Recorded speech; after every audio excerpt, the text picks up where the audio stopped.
Efforts are focusing on helping the survivors.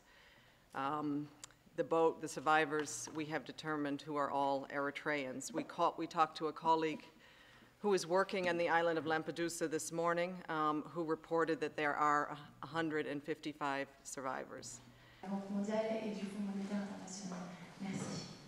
Among these people are 40 unaccompanied boys aged between 14 and 17, and 6 women. They are exhausted and in a state of shock. So far, 111 bodies have been recovered, but the others are still missing.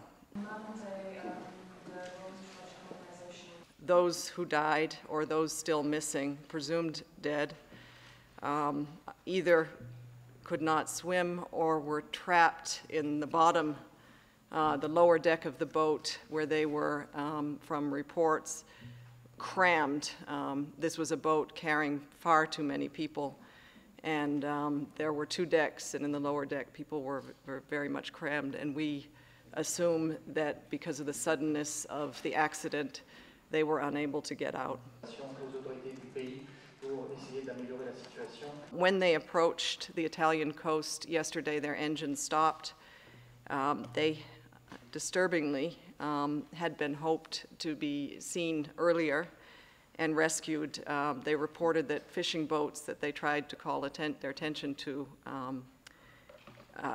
just passed by and did not help. There is something fundamentally wrong in a world where people in need of protection have to resort to such perilous journeys. This tragedy should serve as a wake-up call.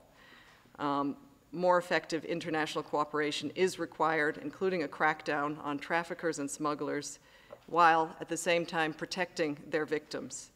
It shows how important it is also for refugees to have legal channels to access territories where they can find protection. We welcome the effort by the Italian authorities to address the issue in line with international human rights norms and respect for the dignity of every human being.